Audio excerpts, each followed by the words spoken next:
Yo, good day and welcome to another episode of RoadFS Detail Memoirs. And if you guys saw, I did a little post like 40 minutes ago and Rod didn't bring me hot chocolate, so it didn't work. Rod was stuck in a snowstorm and didn't think he was going to get here because if you don't have an idiot driving next to you at 5 miles an hour, you have an idiot driving next to you at 50 miles an hour that thinks his four-wheel drive is going to stop. Ain't that the truth? It is. Today's a carbon copy. Yesterday, snow on the ground, 25 degrees. Welcome to Idaho. Yeah, that is it. I'm Jody. And I'm Rod Pusey. And this is our last podcast show, whatever you want to call it, Detail Memoirs of 2021. And I'm very excited to have our guest on today, Red Clay Detailing, Yasir. And that is an awesome name for a company. I know you've heard that before, but Red Clay Detailing is an awesome name if you know what about detailing. So good afternoon or good morning, wherever you are in the world. Yeah, he's in Georgia. So. I know, and it's raining in Georgia. It's storming in Georgia. It's storming in Georgia. How you doing today, my brother? Oh, man, I'm doing good. Just navigating these. As we spoke before I got on air, we came on air, I was an hour away from here trying to get to the shop. So it's wrecks and pileups. And I mean, it's literally pileups. It was the other side of the highway. You had the big wrecker trucks for the tractor trailers on the highway. So that's how bad it is. Yeah, I think in Idaho, yesterday, or it was the first snow of the year, but in the first snow of the year, we had 29 accidents on the freeway, and this is not a big community. I mean, it's not big. And it's 29 accidents on the freeway. Wow. Yeah, it's just the word. Our speaker normally goes through the big one, and somehow I bought a brand new laptop, and so we're still. Yeah, Rod's been throwing money around, which is unusual for him because he squeaks when he sits. So yeah, just trying to invest in our company. We've bought a lot of laptops, new equipment, and we're just trying to level up. So we're still trying to make sure everything is dialed in correctly. So yeah, so we're super excited.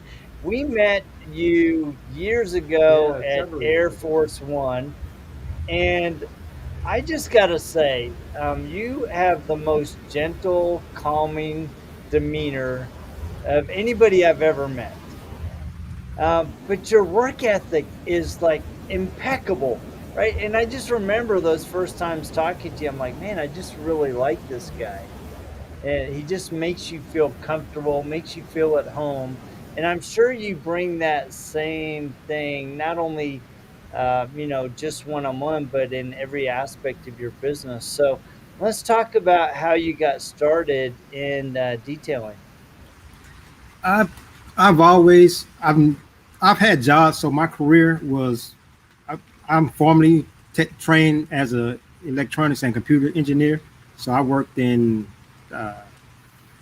satellite communication, broadcasting, radio engineering, and I've dabbled in several entrepreneur ventures like real estate a while back. So back in 2003, I got into real estate. Well, I was in real estate and the market got soft, and I had rental property and they went vacant and I needed money.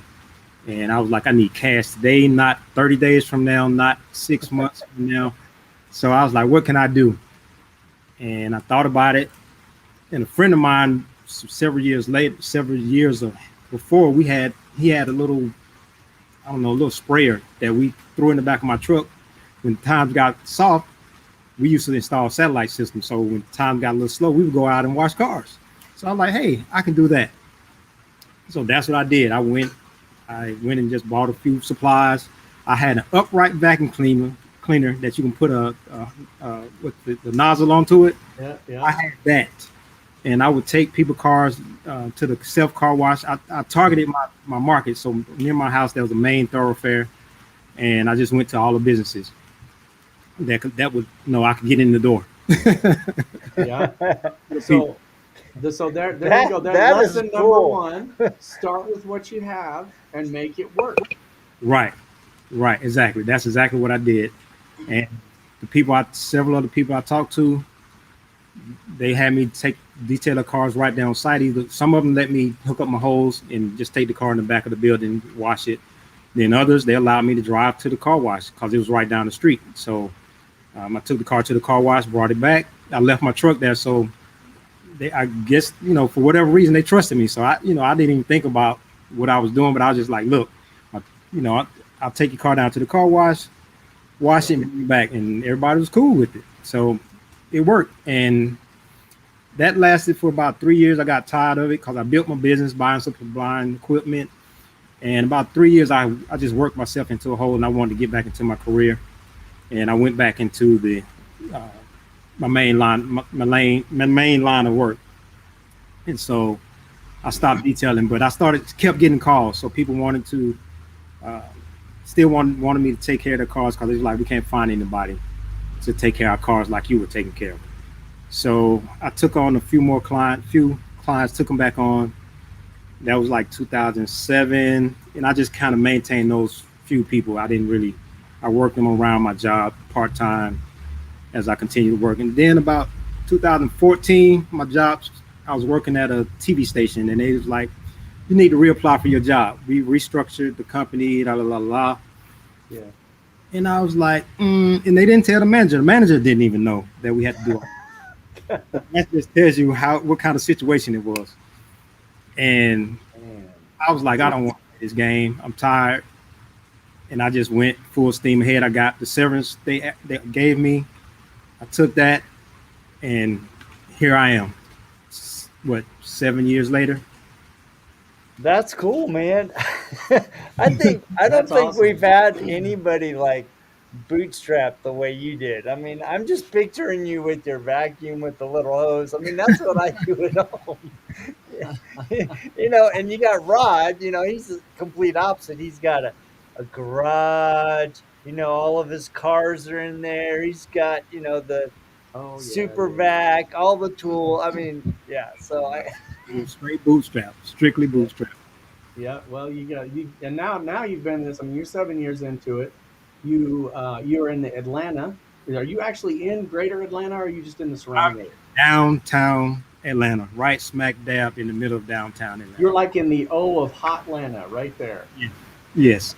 So if you ever come through Atlanta, seen Georgia Tech, I'm near there. I'm in that area. Okay. So then, now when we met you, it was at a Air Force One event. Mm-hmm. And so when did you go through and do your formal training with Detailing for Success? That was 2016. April 2016 is when I did my training. And I wish I had done it a lot sooner. Yep. But that's a common thing we hear. And I think, okay, lesson number 2, ladies and gentlemen, get trained. And there's a ton of training facilities, right? You can go to Big Bear. You can train at that facility. You can train with some of the, we've actually, like you talked about bootstrapping and then comparing it to us. And I sometimes I feel very blessed in some of the things we've been able to do. And I also feel ashamed because we don't do professional detailing, because I was talking to Jody just the other day, and we were at a training event at the RoadFS Training Center. And we literally had Jason Rose, Rennie Doyle, Bob Phillips, Keith Duplessis, both of the Parker brothers, Mark Elliott. I can't even remember who else was there. Prentice St. Clair. All of them standing around us. And as I'm working on this car, I'm thinking, just the amount of knowledge that is standing behind me and watching me is enough to make you quiver in your boots. Yeah. So, training is one of the things that we really emphasize people do. Go to a one-day training. If you want to get your feet wet and you don't want to drop all the money at once, go to a one-day training. They have them all over the country. There's many, many training facilities all over. And, I think that's one of the big things that we're seeing now is a lot of training coming. So what was, out of your time doing this and the different times you've been trained, what do you think is the most probably impactful thing that you've learned in your years of doing this? This is a business, so no matter how much you love detailing cars, some people do it, they say it's a passion. Yeah, that's fine. But if you're trying to support your family and make a living of it, you have to balance the passion with making a living. Because I personally, I don't see myself working 16 hours a day just rubbing on somebody's car. I have two kids, a wife. I'd rather be rubbing on my wife, I'm with you there. I'm with you. You know, it's funny because I asked Levi Gates one time. I'm like, so when you do a full start with decontamination and you go full on 3-step correction all the way through ceramic coating, I mean, are you spending 8-10 hours a day? And he's like, oh heck no. He's like, oh no. He's like, I got stuff to do. You get it in and get it out. Right. I'm like, oh, okay. Well, there the passion went out the door right there. But I get it. I get it. I think that's so. Lesson number 3, if you're keeping score at home, take your passion, but also remember it's a business. You're making a living doing this, and you have to be efficient. So, Absolutely. with that in mind, what are some of the keys to in your business to keeping yourself efficient? Especially being a single operator. Yeah. So as a single operator, I take on jobs that I want. I think that's the biggest thing. If I know that I can't, or it's something I just don't want to do, I'm going to price it higher than I think the customer's willing to pay. Sometimes I price it and the customer be like, they'll go for it, but then I'm kicking myself. But at the same It should have made it higher. yeah, exactly. That's one of the lessons. More for this job. Sorry. Yeah, I generally market jobs that I want. So I market. At one point in time, I was doing a lot of interiors, and I just got burned out from interior. But I was making money at it. It kept me in business. So, but then I started marketing jobs I want, and that was an advice I got from I think it was Chris or Christian Parker, one of the detail boss guys from the Detail Mafia. So they was like, just market the jobs you want. So I started doing that. So I started getting more paint correction, more ceramic coatings, and just easy jobs. I mean, you're talking about in a matter of 3 hours, I'm making $1,000. Mm-hmm. I mean, where else you going to do that? Right. Back to lesson number 2. It's a business. So I think that is, you know, I heard that years and years ago, where basically look at somebody that you want to be like, right? There's a Will Smith movie about this too, but and pick somebody's lifestyle that you emulate, right? And I'm not talking about like envy or covet or I'm saying, man, I'd really like to be in that situation, and then find out how they do that. That's one of the reasons we do this entire Memoirs. Really, this is dedicated to having people like you come on and tell us your story so that other people can learn from it. You know, and we've all made mistakes. We've tons of mistakes, but I think that it's key to hone it down to the things you want to do. Diana Balboni, years and years ago, we were talking to her at another Air Force One Mafia event, and she was like, I'm a little gal. I don't do big trucks. Somebody comes to me with a big truck, the price went way, way up because I can't climb all over those things. And the opposite is true. She needs a scaffold. Yeah, the opposite is true for people we know that are just huge, and they're like, I can't do a Mini Cooper. I can't get in the interior of it. So again, like you said, market to what you want to do. So in the Atlanta area, what would you say is your bread and butter? Bread and butter right now for the past couple of years, basically since right before COVID, it started becoming ceramic coatings and paint correction. So that's what people are coming to me for. I do get the interior inquiries, but for the most part, a lot of them, they just don't want to pay my price for the interiors anymore. So I get a few here and there, but it's mainly paint correction, ceramic coatings, and just overall. And I have some customers where I just maintain their car. I have a guy, I'm his go-to guy. I just maintain his cars. So I have those. So I have those long-term clients that even when it's slow, I still have them in the cycle. Even when it's raining, I still have people I can put on the schedule. As soon as it stops raining, I have those people.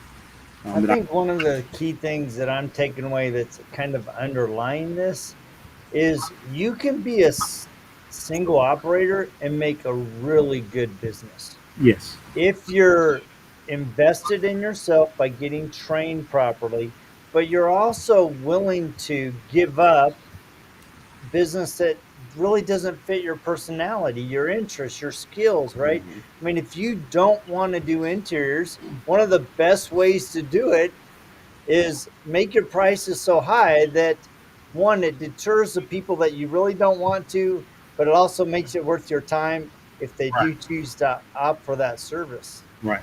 Absolutely. So, and I'm not against interiors, just that you're going to pay for it. That's the bottom line. Yeah. And that's what people have to understand as a detailer, as a professional, as someone who's invested in their training, like someone who goes to college. They spend all this money to become a doctor, lawyer, whatever. I don't know, engineer, or just I don't know, whatever you spent time going to college to train for. It's the same with detailing. We've invested in this in some way or some fashion. It may not have been in college, but you've invested time and energy learning how to do this and acquired a skill. So why not charge for having this skill and this knowledge? Yeah, and I think that's a real, you see those memes and you see things posted all the time, but the reason that you pay the price that you pay for the services is because of the knowledge and the training. It's understanding what's going to happen when you put that pad on that paint. It's for the years of training and knowledge to do that, because you can mess something up in a heartbeat. I Right. mean, you can burn through paint that fast and it's done, and now you're down at the body shop. So I think that as we go into 2022, some of the things we're looking at is some with the IDA is some consumer advocacy stuff, is teaching consumers why they want to go to somebody that's trained and somebody that's certified and somebody that's part of a professional organization. And that's part of it, is just to say, look, this is not Biff from Back to the Back Future to the with a Future. bucket standing on the corner. These are professionals that have dedicated their lives and their training and their business and their livelihood to this industry. So um, now that you've been doing this a while, right? I mean, you're an old hand at this. There's a little salt in your beard there. What would you give advice to the younger guys? Because I see this all the time on the Facebook and on the forums and stuff of, how do I get started and what do I do?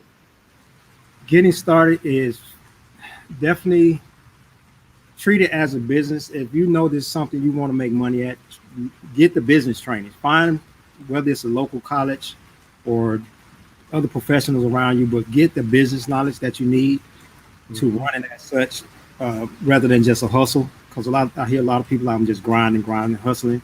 That's fine, but I mean, if you're in your 30s, by the time you reach your 40s, you're gonna be worn out. Yep. So find a way to, whether, I don't care if you're washing cars, be the best car wash, best run operation in terms of car wash you can be. Uh, if you want to just focus on the high level stuff, focus on it, but just figure out your niche and don't sell yourself short, because you're offering a service that people want and they're going to pay for it. Yep. And with all that's gone on, all the negative stuff that's happened in the last 2 years, the one positive piece, and I was talking to a friend of ours in the detailing industry yesterday, the one positive thing that I've seen out of this is people are more focused on cleaning. There have been more detailing companies open up in the last 2 years, and people have increased their business by 100%. So it is easier now, in my mind, to get people involved in this. People know about it. They watch it. They see it. They know what a ceramic coating is. Jody and I get hit up for ceramic coating at least once a month. And we're a software company, right? I look at Jody, I'll be like, you want to put a tent out front? You got a Saturday? Let's go. Because people they just see anything that says detail and they get a hold of you. So I think take advantage of that. In your area, you're a moderately mild climate, compared to like 25 degrees and 6 inches of snow on the ground. So people need to understand, in your area, how would you say that there's a big slowdown in the wintertime, or does it just change? It slows down, but it also changes because a lot of people are not moving around as much, so it's definitely a slowdown. Um, right now, this season, this year, combined with COVID, so it's a little different. But generally in the winter, it slows down because as you start going into the holiday season, so people are redirecting where they're putting their monies. But then, like I said, I have certain clients. So if you have a certain niche, there are people going to always buy. But that one-time shopper generally may not come as fast or as frequent as you may think in this time of the year, because and also they're traveling. People are traveling, going to see family, things of that nature. But the winter does see a slowdown here. But if you build your clientele and get those your customer base, someone you're servicing on a regular basis, you always eat. You eat every day.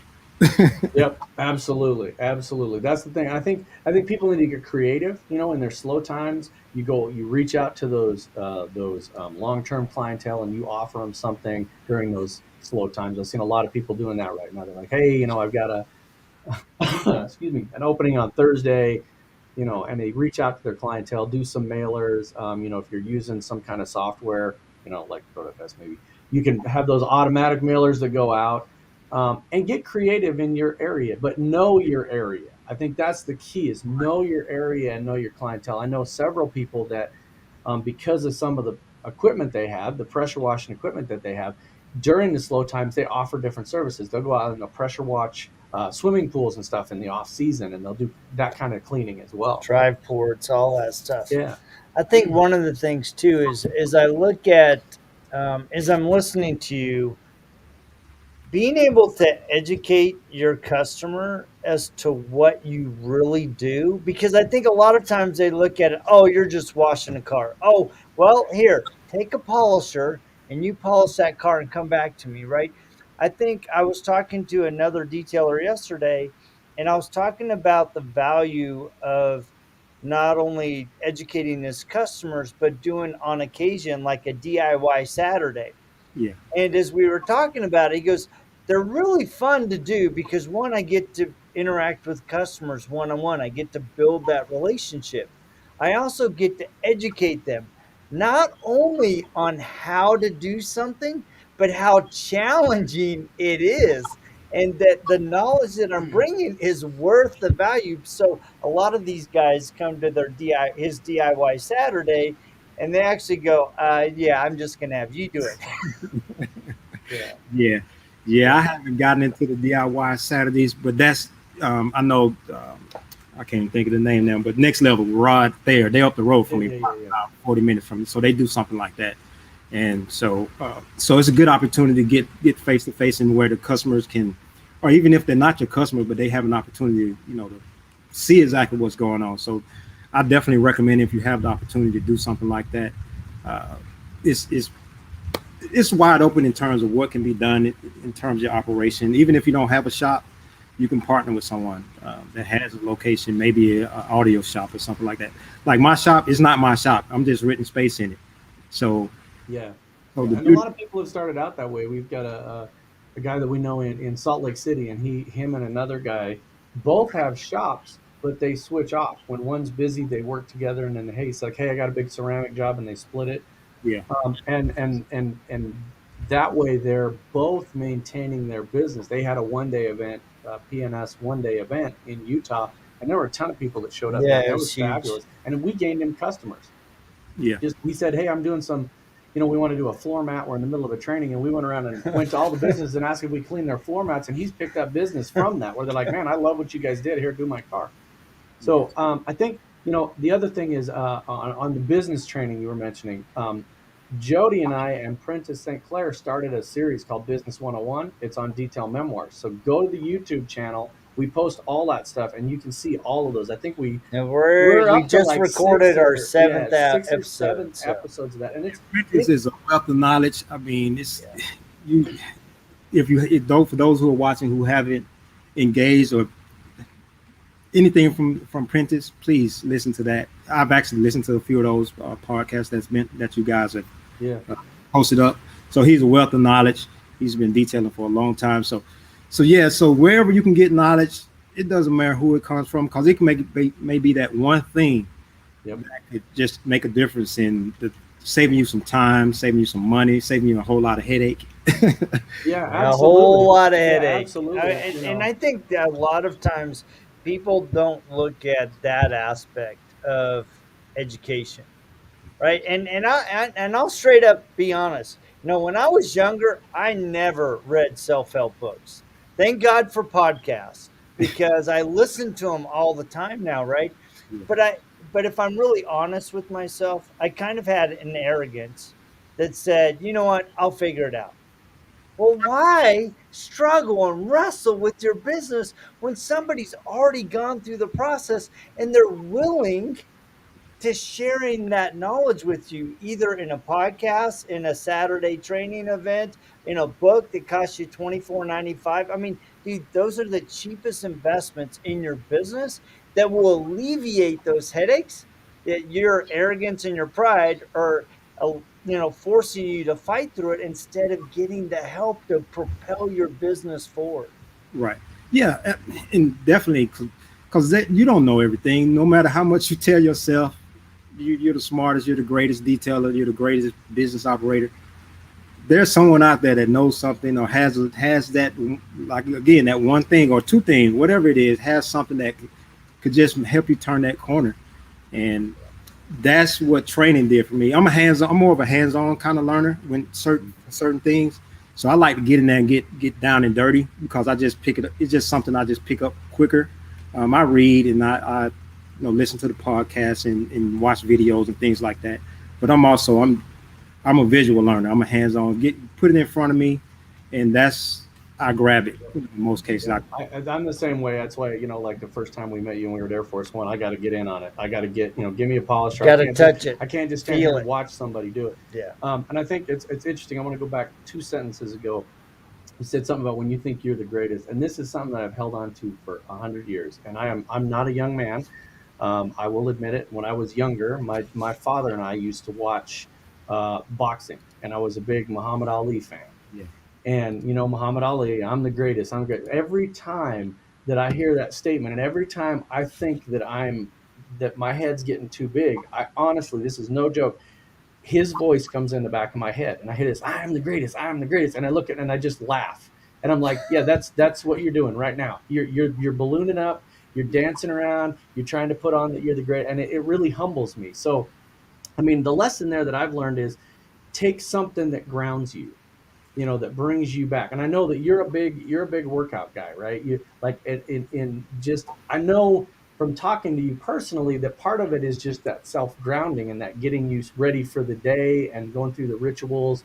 And I think people need to do that. I know it sounds, like Jody said, as an older gentleman, it sounds great. As a younger guy, you're like, oh, I don't need any of that. I'm just going to go in and kill it. I'm going to grind. I'm going to be a business guy. That's not how it works. There's things you know and you don't know. Ground yourself and find that thing that humbles you and grounds you. Yeah, absolutely. I just turned 50 this year, and your body hurts in places you never thought they hurt. It comes from just things I've done in the past, just working myself. Because when I started this, I started detailing, and I kind of stopped working out as much as I wasn't as consistent, and I had shoulder injuries, and the shoulder injuries came from I reached back in the back one day. I just reached to the back of my truck and I felt this sharp pain. I'm like, and it took me a while to get back on track, but through physical therapy and things like that. But so I love working out because it is one way to channel some of that energy. A lot of people, you want to rub on those cars, but they're like, go and work out, run, go sit by the waters, go to the park, meditate, anything. You got to have something that grounds you. Music. I do all of this. Listen to music. Just do something that's going to just still your mind. If you're a spiritual person, and dive deep into that spiritual, realm, whatever that your not ethnicity, but religion, your beliefs, your faith, whatever that is. Just take the time and dive into that. Just give yourself some balance in life, because you look up 10, 15 years later, and you be like, dang, I haven't done anything but worked. Yeah. And it's interesting because years and years and years ago, I was working on cars. So I started out in the early 80s, and I was a mechanic. I was AC certified mechanic. And then I went into restorations, full restorations. And I was 20 years old, and I was doing full restorations, body work and engines, transmissions, everything. And, Jody's come back years and years later after we got involved in this. And he's like, why don't you open a shop? And I'm like, because that is where I go to. Well, first off, it's those crooked fingers, but that is where I go, like you said, to recharge. And I can channel my inner Jason Kilmer and sit out and sand on a hood with a 1-inch block for hours on end and just kind of ground myself and lose myself in music and stuff. And it's because I'm not doing as production. When I work on cars, on the other side of things, if we're in an event or we're at Air Force One, it's production. It is getting through it and it's doing it. But I don't. When I do my own stuff, it is very meticulous and time kind of slips away. Right. So whatever that thing is, and I know that, like you said, you do some working out in the morning and some kind of self reflection, and Jody does a lot of that. However you do that, I think people really, really need that. I think that's a big thing. I know that at the events we go to with the Detail Mafia, there's always a big event in the morning. There's a charge up and there's a discussion, and a lot of people, anybody that's in some kind of a faith base will do some praying and some different things. But I think that's important to start your day and to end your day with some kind of a reflection. Yeah. Yeah, because it sets a tone, but it also, for instance, like if you commute to work. So I would go to work, come home, and it may be an hour drive from work, from the office to back to the house. I would literally sit in the driveway for several minutes before I go in the house.